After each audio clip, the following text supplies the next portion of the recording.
This program was first broadcast on Canterbury's community access radio station Plains FM 96.9 and was made with the assistance of New Zealand On Air.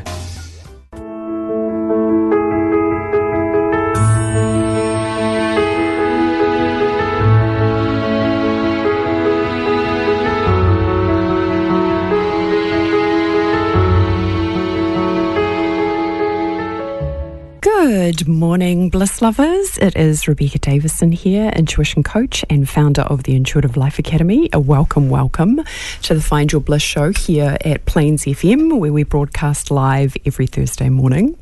So welcome, folks. This morning we are talking about a rather intense topic, but it is one that is really important, and it is one that I have also lived through. So and I know often a lot of my own past life experiences are very familiar because we're all human, right? We're all having similar experiences in terms of learning and growth, and often experiencing trauma. So if you have ever had an addictive relationship, or if you're in a situation where you're like, maybe there are some qualities of my relationship that are a little bit addictive, then this is a good place to be today in terms of learning more about that. So let me just grab my list here that I made. I'm also trying to go live on Facebook at the same time, folks. I'm a little bit disorganized this morning, so do forgive me. So addictive relationships. What are the warning signs, I guess, of addictive relationships?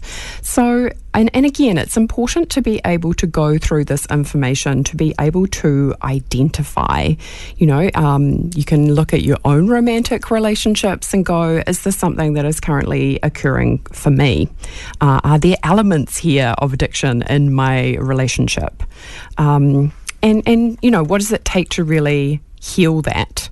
And of course, as we've talked about before, addiction is transferable, right? So addiction can show up in relationships. It can show up in other circumstances. It can show up in, it can show up, for example, you can be addicted to smoking, and then you can be addicted to coffee, and then it can transfer over into addicted to late night TV shopping. Like addiction transfers from, I guess, one avenue to another, or it can do. So it's a pattern of energy. And where does addiction really come from? Excuse me. Addiction is really a situation where it comes from not feeling like we're getting our needs met, not knowing how to ask for what it is that we want, and then going into a pattern of energy where we're kind of collapsing in on ourselves. So we're kind of operating from lower frequency. I would say a large percentage, like over 80% of addictive patterns, come from wanting to change our state. So we're not feeling good, and we don't necessarily know what it is to sit and be with our emotions, or to be guided or supported through that. So we choose a substance or a behaviour or an action where we're choosing to change our state. Now, often that's connected to stimulants, right? Like drugs or depressants, alcohol, etc., or a behaviour where we get a hit, right? We get a hit of dopamine. The dopamine, and again, dopamine is, again, neurotransmitters in your brain when the dopamine goes off. And we get it these days from a lot of things, right? Drugs, alcohol, pleasurable activities, social media. Okay, so, and dopamine, again, you get the hit, and then, of course, this leads into the addictive energy of behaviour. And this can be connected to, of course, for myself, there would always be drinks on Thursday and Friday night.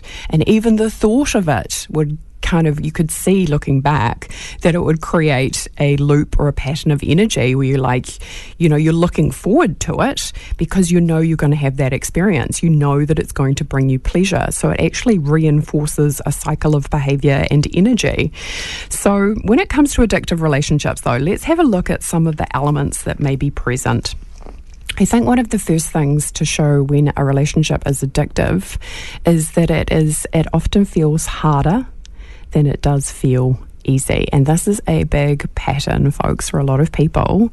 A lot of people associate love with struggle, or love with pain, Or, unfortunately, sometimes we have been in patterns or loops of energy where love is connected to abuse, right? There's abusive behavior going on within the dynamics of a relationship, but we think that that's what love is.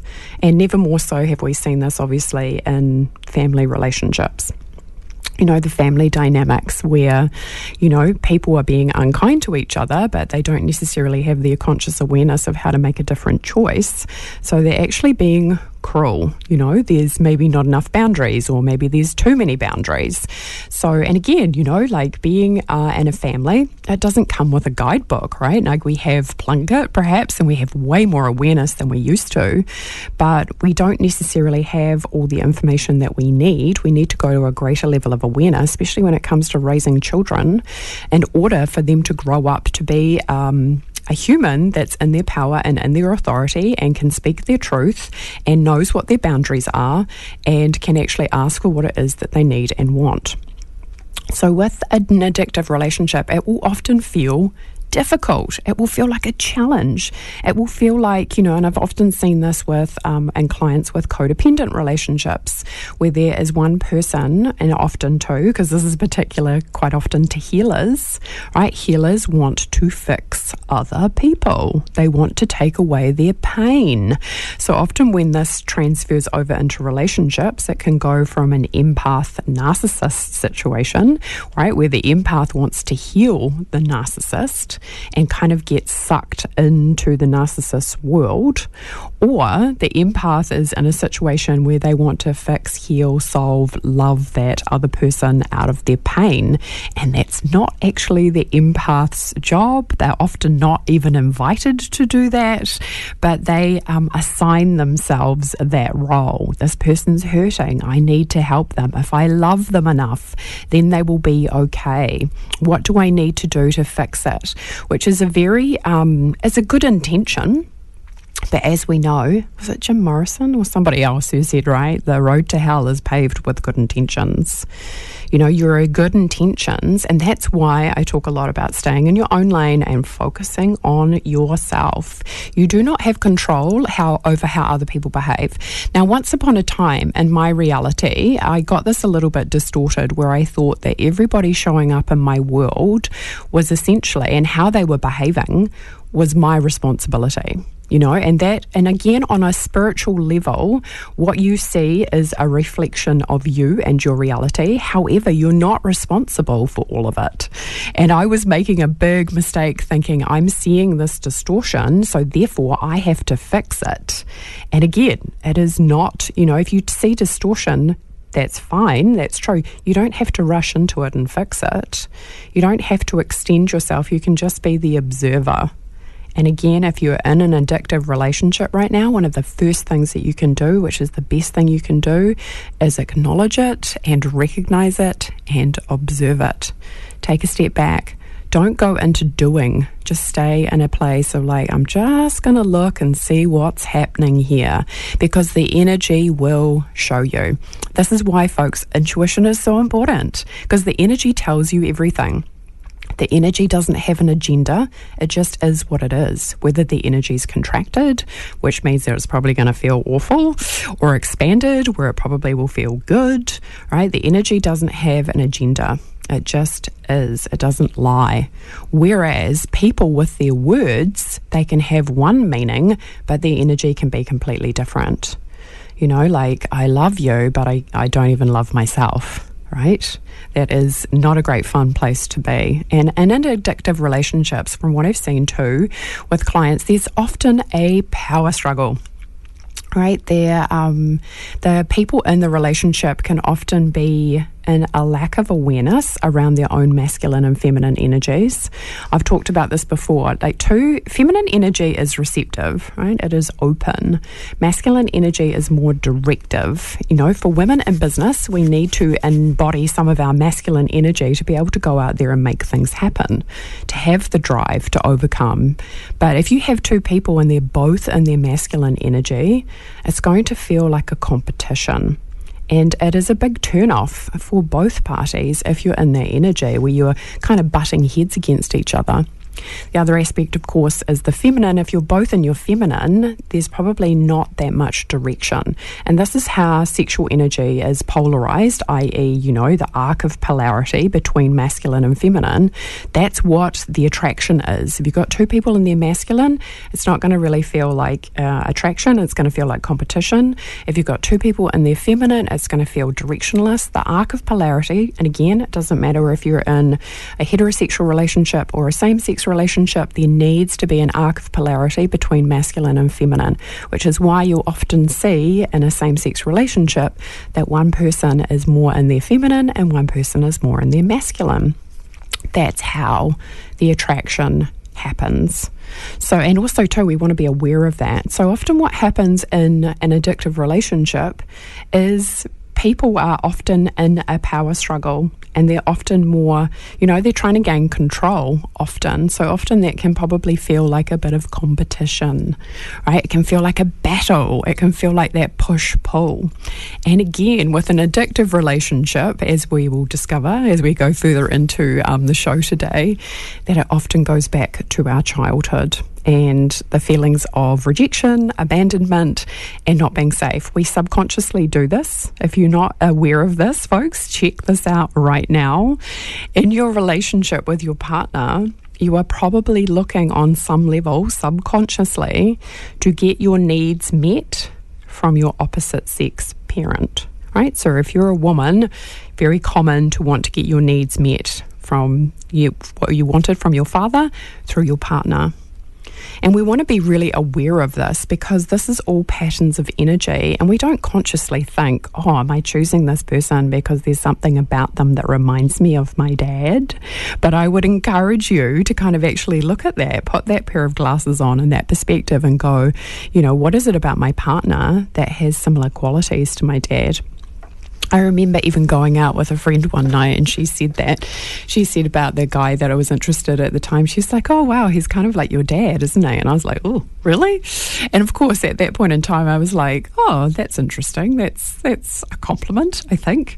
But again, to be aware of it, right? We're wanting to often heal wounding in our relationship. Not always, but again, you have to remember this is primal subconscious drivers. So being very aware of the actions and the choices you're taking. But let's look more, right? So an addictive relationship is often going to feel more difficult than it does feel easy. There's going to be a lot of highs and lows. It's kind of almost like being a drug addict. The highs are high and the lows are low. It's like when the lows are low, it's like having a hangover. When the highs are high, it's like having the best high ever. You feel euphoric, but it is not, it's an extreme relationship. The highs are high, the lows are low. It's not just kind of smooth and even and comfortable and peaceful and harmonious. There can often be a lot of drama. And therefore, a lot of the focus in the relationship is on solving the problem rather than concentrating on what makes you feel joyful, which is why an addictive relationship can be such a time and energy suck, right? You are often thinking about the other person. Your headspace is often consumed by them. It can be even a little bit obsessive where you're thinking about them all the time. What are they doing? What are they up to? What are they doing now? Right? And it's not necessarily in a good way. It can be very unhealthy for your mind. And again, if you're listening to this and you can relate, just give yourself a hug, right? Because it's not uncommon, and it doesn't mean that you're wrong or bad. It just means that there's a pattern of energy that's looking to be healed. That's it. Okay, so we don't want to ever beat ourselves up and go, oh my goodness, I'm wrong because I've had this experience or I'm currently having this experience. We actually want to go, this is great because I'm aware, and when I have an awareness, I have a choice, and presumably, if you're interested, you want to choose to heal.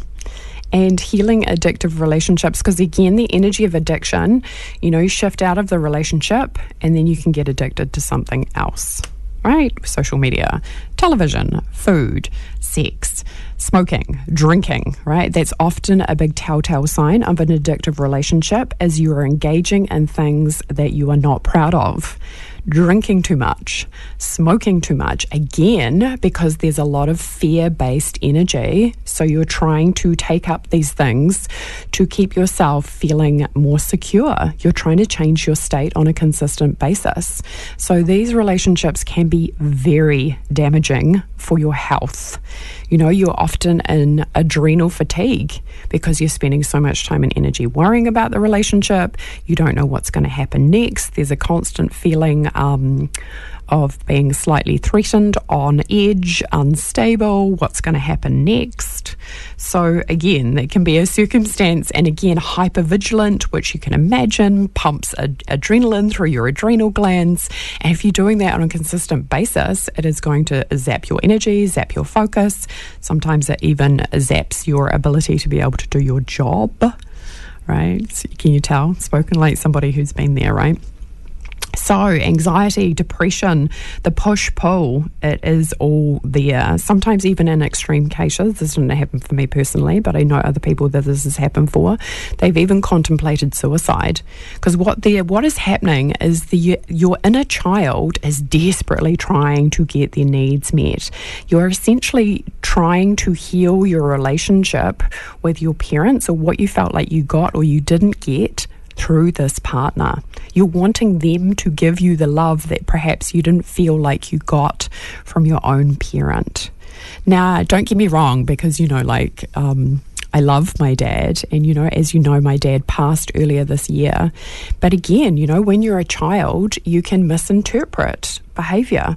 You know, my dad worked really hard when we were young. He often wasn't there. As a child, you can interpret that as he doesn't want to spend time with me. That wasn't the case. So it's not often even situations where the person has been, you know, outright or directly kind of unkind or mean or cruel. It can often just be circumstantial. So recognizing that there doesn't have to be necessarily a big problem for you to misinterpret information or circumstances, especially as a child. You know, children don't have the capacity to be able to say as a 3-year-old, you know, Daddy, when you go to work, I feel that, you know, maybe you don't want to spend time with me. We don't have the ability to be able to communicate like that as a 3-year-old.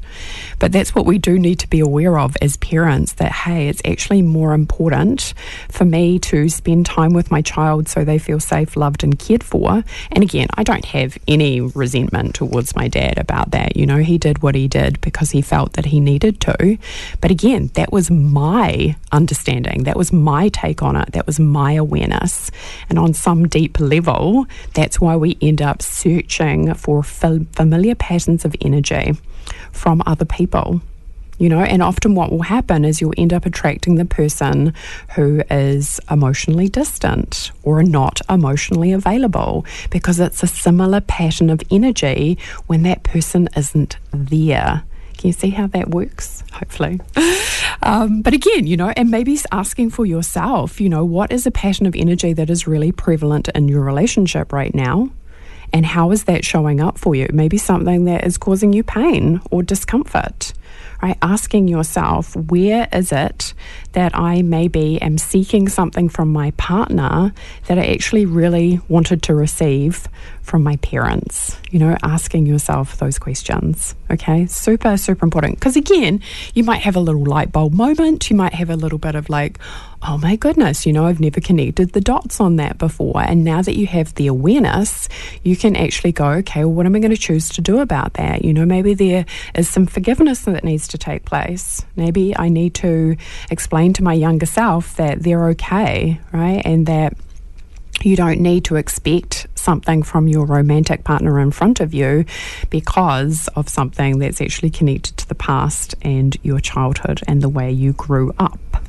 Okay, and people overlook this stuff a lot, right? They just think, and people often too feel that when we start looking at our childhood, that they don't want to be disloyal or unkind to their parents. It's not about being disparaging about your parents, right? You know, they are a miracle. You're the miracle for choosing them as your parents. It is about being aware of the patterns of energy that are present. And some of these energies, of course, are ancestral. Your parents received them from their parents. So when you have the awareness and you're clearing the energy, you're actually doing doing it for your whole lineage. So being aware of that is the light worker, choosing to be the person who's aware, choosing to be the person who wants to clear patterns of energy that do not serve you. You're actually doing it for your whole family, because when you clear it in yourself, you won't pass it on to your own children. So, it's brave work to be conscious and aware and transcend these limitations. Okay, so other ways that addictive relationships can show up. Let's have a look here. Often you're off purpose offline when it comes to your purpose. In an addictive relationship, you're not really focused on what your purpose is. You're focused on fixing the other person, right? You're not focusing on yourself. You're not focusing on what brings you joy. It's all about the other person. And, this is how we often learn, right? We often have to have a painful relationship to help us to go, you know what? I have to learn to love myself. My circumstance in particular, after this relationship, I went, that's it. All bets are off, right? I'm just going to concentrate on myself and heal myself and be the person who's taking responsibility for feeling good, excuse me, no matter what. Right? To be the person who goes, I can be happy, I can be single, I can enjoy my life no matter what, right? Which puts you in a very powerful position, because therefore you don't need anything from anybody else. And also, when somebody does come into your life, they're just adding to your life, right? It's not a loss situation. So maybe even checking that. Do you feel like your partner brings out the best in you? Do you feel like they're adding to your life? They're creating more joy? Or do you feel like it pulls on your energy, your focus, your attention? You want to check the vibration of it. Okay. We've talked about having a lower. The interesting one too, right, is in an addictive relationship, even though you might be spending so much time thinking about this person or obsessing about them, you actually feel often quite lonely, right? You're, you can even be spending time with them, but you still feel separate. This was one thing that was quite prevalent for me, where you would be present with them, but it was almost like there was this big glass wall between you, which is really defense mechanisms, and it's such an intimacy blocker. So you're kind of constantly in that feeling of, I want to get closer to you, but I feel like there's something in between us that just stops us from doing that. It's like an invisible wall. And it was really, excuse me, it was really lonely experience, right? Like one person on one side and the other person on the other side, and never the twain shall meet. It's an intimacy blocker, essentially. Like if you've got a closed heart space, both people can feel that. And it's difficult, because what happens, of course, is it's difficult to open your heart when there's elements of control taking place. Nobody wants to feel controlled. And this is the thing about control, wanting to control other people. Why do we do that? Because we feel out of control. So if we start controlling other people or even ourselves, and then we're doing the right, wrong, good, bad, pass, fail, which is I'm better because I'm in control, this can reinforce the addictive behavior, because it's rigid, it's forced, it's hard, as opposed to trusting yourself, being open, being in flow. Okay, and again, that rigid energy, nobody wants to be around that. Nobody wants to be in a circumstance where they feel controlled. And again, controlling behaviors, and this can lead into things like gaslighting, like really unhealthy behaviors. Nobody wants to feel controlled. And this is a big thing for me. Like I haven't been in a relationship for quite a long time. And one of the elements, again, about that was because it's like, I don't want to be controlled, because I've been in relationships before where it has felt quite controlling. And again, looking at it, you can see that that has come from the other person's fear and also your own. So, they're trying to control you, you're trying to control them, because you've got all this unspoken fear, because you don't trust yourself, because you're afraid that, they're not going to meet your needs, or that they're going to walk away at any moment and you're going to end up feeling rejected or abandoned. So we have to heal those wounds, so there is no fear of having somebody walk away. And it doesn't matter if they walk away, because we know that the only person who can really reject or abandon ourselves is us. So then we become free, and then it becomes easy to be in relationship, because then you're in a circumstance where it's like, hey, you seem pretty nice. Let's hang out and spend some time together. We don't need to control each other at all.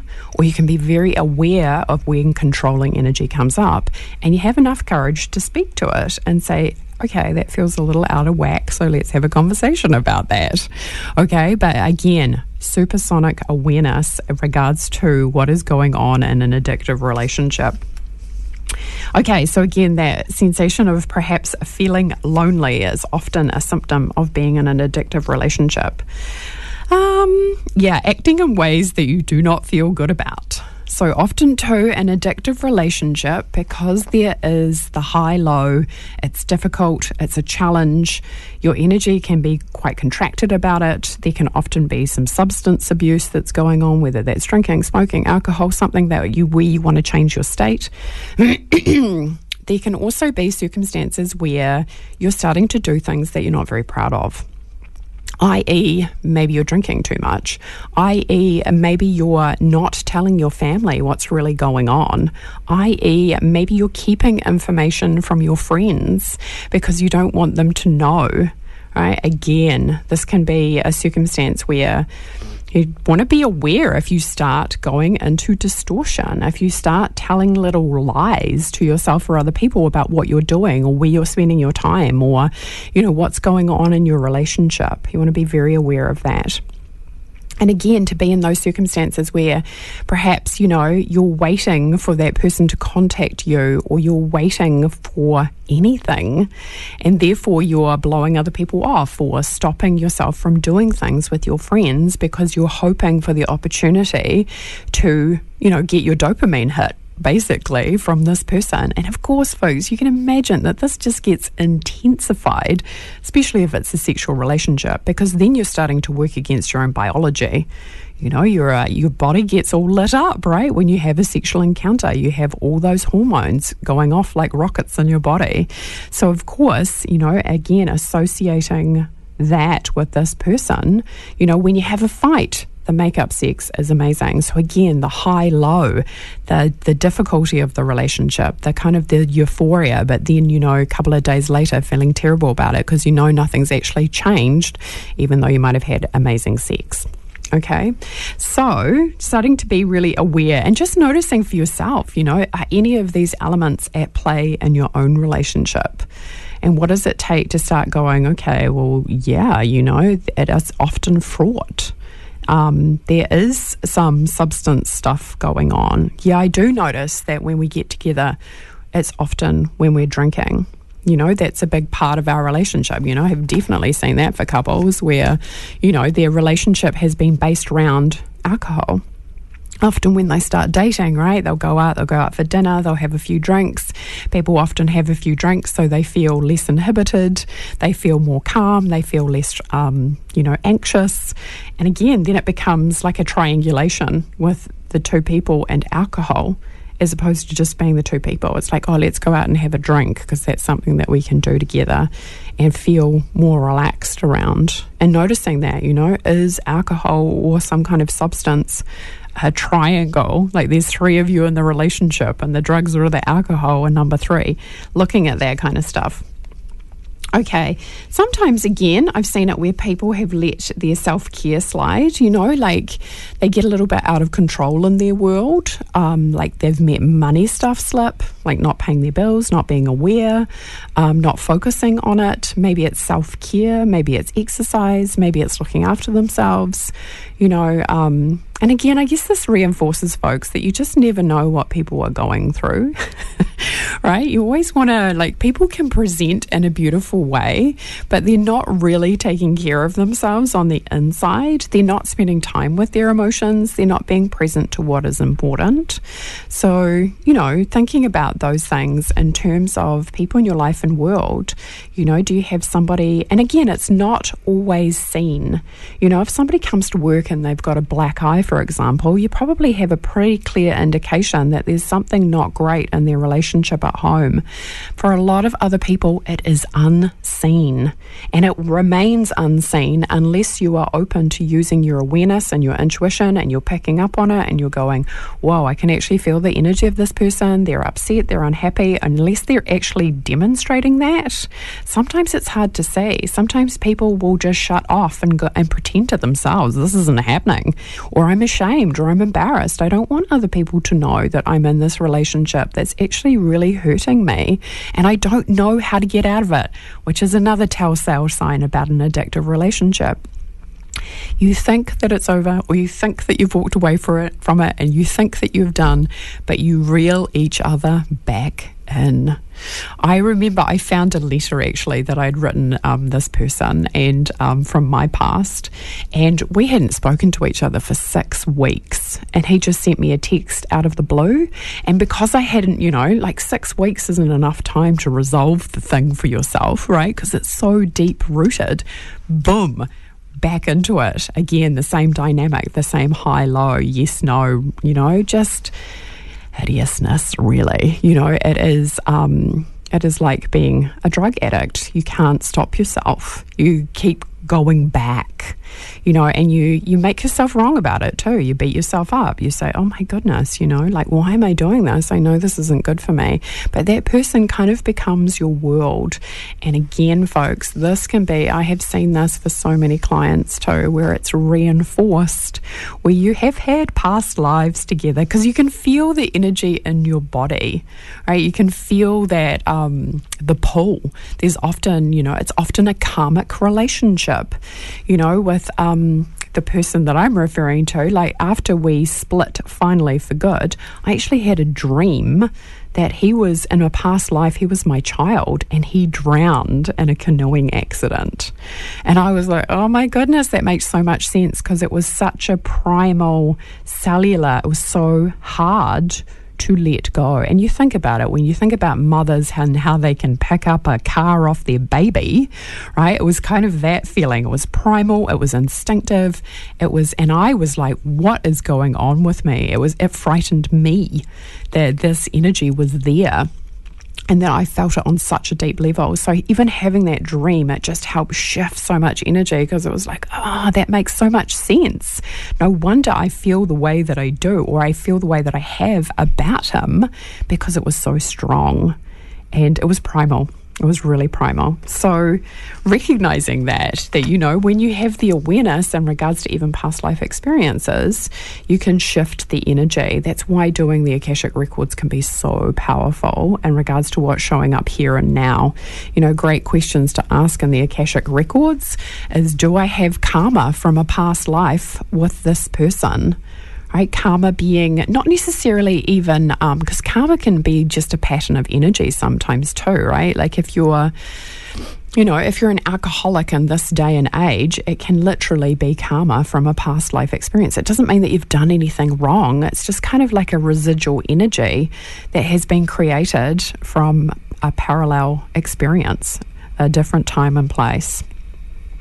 And I know, right, you might be sitting there going, what is she talking about? But again, this is about cellular memory. This is about being in circumstances where you can feel it in your body. And this is often what happens in an addictive relationship. You're like, I know that person, right? Like, I know them on a soul level. Like, there is something about them where it's so strong, And of course, if I'm coming up against somebody in this lifetime and they've been my child in a past lifetime, I'm going to recognize them, right? I'm going to be like, oh my goodness, there you are. I know you. Because again, it's not about their physicality. It's about the fact that they are, they're a soulmate. I even recognized once when I went out and I met this woman, and I was like, I know you from another past life. I could feel it in my body. And it was so funny too, because I had no idea who she was. I didn't know her at all. But my soul recognized her, and my soul was so happy. And then, of course, in my head and my intuition, I was asking all these questions like, were we married in a past life? Yes.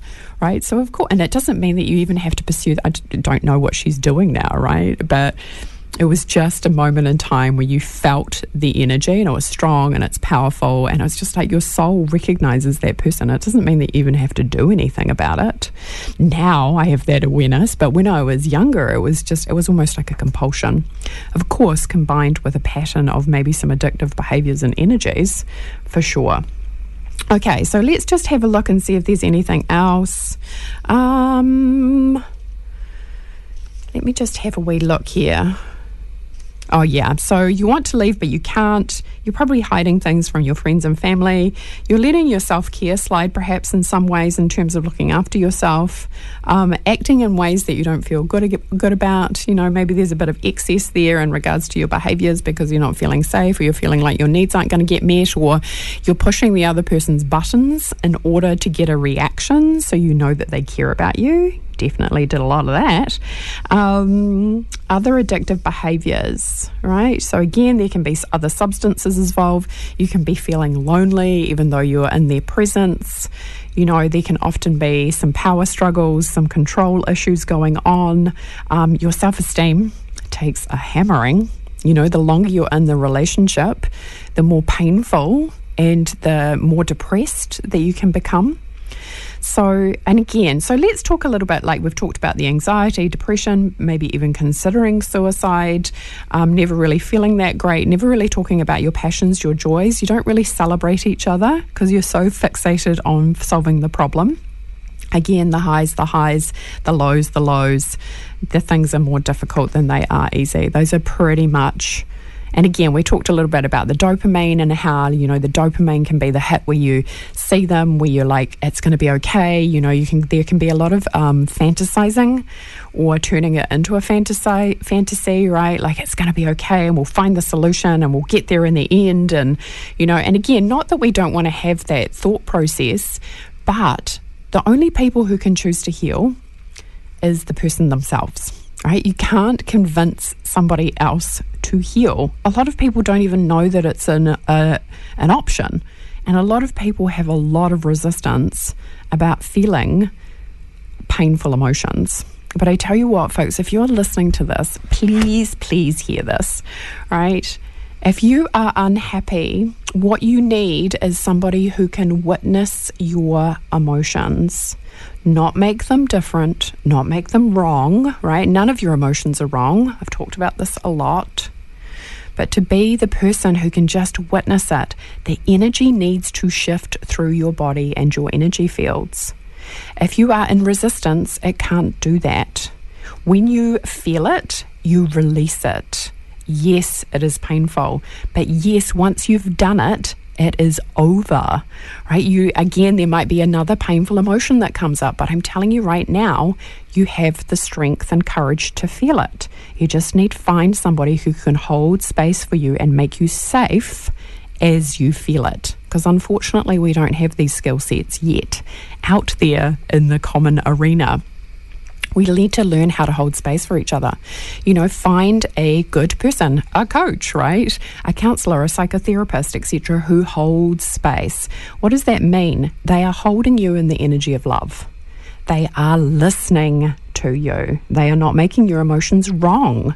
They are not telling you what you feel is wrong, right? They are there for you, witnessing you. It's so powerful to be witnessed properly, with love, with consideration, with thoughtfulness. Find somebody who can help you do that, because you can definitely heal from these situations. It's not an easy journey, because the thing about addiction, of course, one of the symptoms often of addiction is denial, right? And I'm not talking about Egypt, right? It is like denying that it's actually happening. You know, that's why Alcoholics Anonymous too, one of the first things they talk about, right, is I am an alcoholic. Why did they say that? So they are transcending their denial. They are not in that place of going, this is not happening. They are going, yep, I'm showing up to the fact that this is really happening. So transcending yourself from the denial, transcending this, because also too, there can often be a lot of thinking of like, I will make this better. I will fix this. I will do this. But again, right, it is not something that you can do by yourself. It is not, right? There is a journey of healing that needs to take place. So find somebody who can support you. You have to acknowledge it in the first instance, and then you have to be the person who goes, okay, I've acknowledged that this is an issue, and then you have to get some help. And everybody needs to be supported on their journey. You know, I've had so much coaching over the years, and I'm so grateful for that. And I'm so grateful for my courage to be willing to be vulnerable in front of people and to have them push my buttons, but to be able to hold space for me so I can let go of the pain, right, of having been in a relationship like that, or having that pattern of energy present. Okay, so I'm going to say goodbye to Facebook now. Thanks for tuning in, folks. You can catch the podcast on iTunes by searching for Find Your Bliss under podcasts. And again, we always usually do the first 20 minutes, half an hour. Those on Facebook as well, just so you guys know, this weekend I'm doing my last energy clearing for the year. If you go to RebeccaDavison.life, www.RebeccaDavison.life, on the first page, you can click the button there to register for it. We are going to be forgiving 2020, right? We're going to do a surrender and release process where you let go of the energy in your body. We've felt disappointed, hurt, overwhelmed, and anxious about 2020. There's been a lot of things that have happened. We've actually had a lot of astrological shifts as well. So it's a really good time to go, okay, I'm going to let go of the lower frequencies, or let go of anywhere I'm annoyed, frustrated, angry, upset with my 3D reality, and shift ourselves into those 5-dimensional frequencies. I'll see you later, folks. Thanks for tuning in on Facebook. Bye for now. Okay. Excuse me. It's a good time to do that because my computer's almost going flat. So, folks, today we are talking about healing addictive relationships and what can you do. One of the first things that I would recommend that you do. Hold on, folks, here for a second. Just plugging my laptop in here. One of the things that I recommend that you do is get comfortable spending time alone, right? You know, like I remember asking a coach of mine once, I said to him, how do you know that you've transcended codependency? And he said, you can be happy alone. And this is frightening, right? If you have been in an addictive or a codependent relationship, to shift into being alone, right? It's like, well, you want me to do what? It's scary, like learning how to be alone. Who would have thought that could be the solution? Why? Because you get to know yourself. You get to be in the energy of insight. You get to go, I'm going to actually spend some time, I'm going to be present to the discomfort. I'm going to make space for my grief or my pain. I'm going to witness it. I'm going to love it. I'm going to be gentle with myself, or I'm going to learn how to be gentle with myself. I'm going to learn how to love myself. I'm going to learn how to put a structure in my days, or I'm learning what it is to make myself a priority. Or I'm learning to let go of anywhere I've given my power away to other people by thinking that what's going on for them is more important than what's going on for me. You know, so this can be such a big shift. And I think also too, you know, we want to really be kind to ourselves and let go of any shame. You know, you guys can probably tell I don't have shame about this relationship. I've transcended that. I forgave him a long time ago. It actually was really funny because I forgave him quicker than I forgave myself, which is often the case. And again, forgiveness is that thing, folks, where you have to go back and circle back around and check. Have I really forgiven this person? Have I really forgiven myself? To get to that place where you can be free of any shame.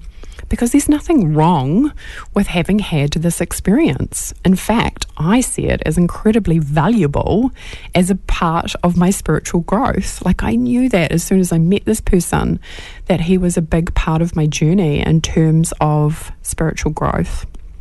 And I am grateful to him for that. Absolutely. Like that relationship, honestly, was such a catalyst in terms of me doing this work, in terms of me helping other people, in terms of me stepping into my own self-esteem, which of course, folks, the side effects of that more happiness, our increased abundance, greater sense of purpose, more fulfillment. I mean, why wouldn't you be grateful to that person for that, you know? And if he's ever listens to any of my content, I am sending you so much love, right? I don't have any malice towards him whatsoever. In fact, I am grateful for him. I am grateful for and you know, I still think he is an amazing guy. I just don't have any malice towards him. I'm grateful. I'm grateful for what I learnt. I'm grateful for what I had to learn to transcend it, to let it go, to see it from the divine perspective. And from the divine perspective, this was definitely a soulmate relationship in terms of me helping me to step into being the person that I want to be.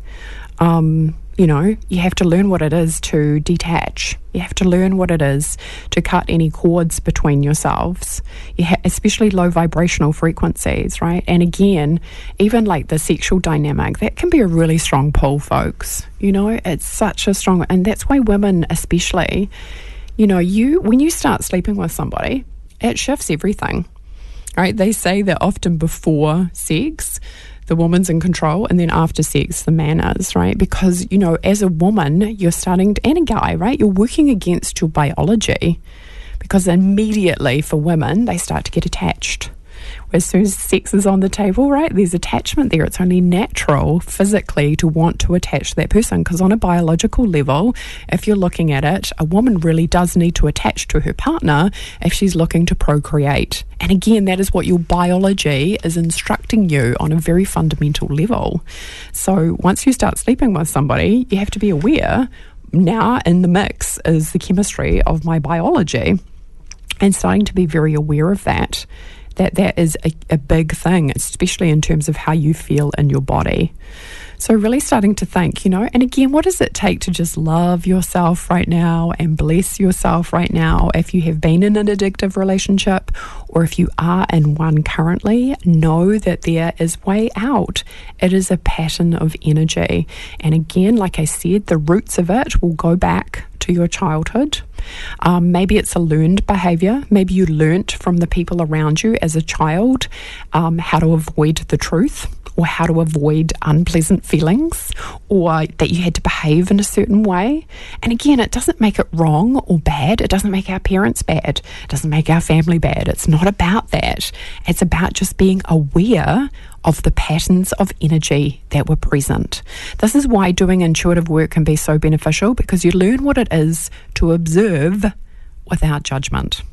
You know, you just look at the energy and you go, is that contracted or expanded? Some people would say, is that good or bad, for want of better language, right? But contracted or expanded, when you're looking at it energetically, it just literally is. Is it more contracted energy, which doesn't feel good, or more expanded energy, which does feel good? Okay, and people contract and contort themselves into pretzels every single day. You know, if you're going to a job that you don't love, you will be doing that to your energy field, because you're out of alignment. So therefore, the choice becomes, what can I do to bring more love to the work that I'm doing now, right? Because you always have a choice. It always comes back to your responses. Or what does it take to be the person who goes, what's it going to take to summon up enough courage to go and do that thing that I really love and to make profit out of it, which is something that I'm hugely passionate about, right? Like, I work with a lot of people who want to move out of their job. They want to step into coaching. They want to do, they want to be in service, no matter what the medium is. Maybe it's wellness or fitness or love, relationships, whatever it is. You know, for me, it's intuition. I love helping people step into their dream life, you know, to step into the freedom, the pleasure, the abundance that comes from activating your soul purpose. And, you know, again, if you're not sure what that is right now, what do you get passionate about? When you talk about it, what does it do? You know, when do you notice that you're, or often too, if the conversation's just been going into a direction, where do you often notice that it goes to for you? That's kind of a clue, right? Like, I would always end up talking about things metaphysical, intuitive, personal development, you know, overcoming obstacles. That was my thing. So noticing that for yourself. But again, addictive relationships are a gift. So let's look at it from the divine perspective. If you're in it, it can feel like hell. But from the divine perspective, it's a growth opportunity. And when something is really painful, it just means that there's greater potential for growth. So recognize that. Where in this relationship is there a great potential for growth? And you will see that, right? Because you know, what did that relationship give me? Courage, strength, resilience, self-love, commitment to self. You know, I used to often, it was so funny, I remember having this realization once, looking around and going, wow, I think I'm meeting a lot of people who really have commitment issues. And it was so funny because I eventually realized that the person who had commitment issues was me. You know, I couldn't commit to a sandwich, right? Let alone another person, let alone myself. And I had to learn to do that, which is why, and that even shows up in my business. You know, I'm dropping certain elements. You know, like if people want to work with me, they'll have to work with me for a minimum of 7 months next year, right? One-on-one. Right, which is a much bigger commitment. You are in a relationship with people. You're holding space for people for a longer period of time. And I remember even doing that at BNI. I used to go to networking at BNI, which was really great actually in terms of showing up to a group of people week after week, in terms of being vulnerable, being seen, especially for somebody who was corporate and then went into, you know, what a lot of people consider really woo-woo. And then, you know, speaking to that group of people in terms of the vulnerability, in terms of the courage that it takes to talk to people who are resistant or don't believe about what you're talking about. You know, it was a great opportunity to develop and flex that muscle, to gain the confidence to be able to go, yeah, you know, what I do is powerful. Really powerful, and I'm going to have the courage and confidence to stand up and speak to you about it, even though I'm afraid, because, you know, I feel like you're going to judge me, or I feel like you're not going to believe what I'm saying. So again, you know, self-belief, folks, is the way to go. Healing addictive relationships. Again, if you're there right now, I send you love and blessings. It is painful. You can find me at rebeccadavison.life.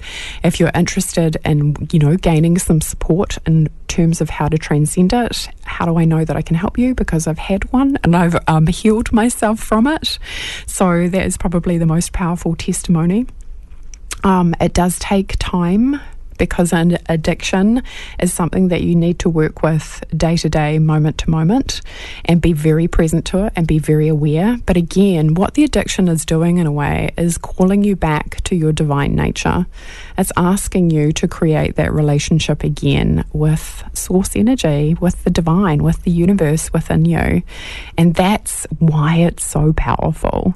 You know, really, if you follow Dax Shepard, he has a podcast called The Armchair Expert, and he talks about his sobriety. He's like 12 years sober now. And he says, you know, really, people who are alcoholics, what they're really thirsty for is God.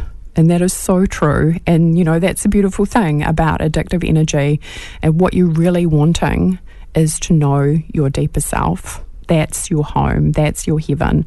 That's the part of you that is looking to be called back, to be healed, to become whole. And we need to do the inner work to heal our relationship with not just ourselves, our psyche, our subconscious, our rational mind, but also our spirit. So then we will live in that place where we feel happy, safe and free, and we can create relationships that are really harmonious. And even, you know, to be able to have relationships where, you know, there's no animosity, there's just love frequency between yourself and that person from the past. So, folks, again, this weekend we have Surrender and Release. It is the last energy clearing that I am doing for this year for the Intuitive Life Academy. It's one of the lowest investments too. If you're wanting to do some energy work and you're not 100% sure, this is the best way to do it in terms of investment. You can check it out and kind of have the experience and then go, is this something that I would like to continue to pursue? It's powerful, it's quick, we're working with energy, not the mind. So that's why it often has such profound impact and results. So again, surrender and release 2020. We definitely need to forgive 2020, right? There's been a lot of loss. We've lost jobs, we've lost time, we've lost patience, we've lost focus, we've lost clarity. So again, if 2020's been hard for you, then do join us and allow yourself to be free. There's some massive astrological happenings coming up at the end of this year. Astrological events that haven't happened for 200 and 800 years, starting on the 21st of December. So get yourself lined up and ready to receive all the goodness that is coming through in that by going to rebeccadavison.life and click on the button on the homepage, and it will take you through to register for Surrender and Release this Sunday at 9 o'clock. I am sending you so much love. We'll look forward to connecting with you again next week, folks. Lots of love. Bye for now. Bye.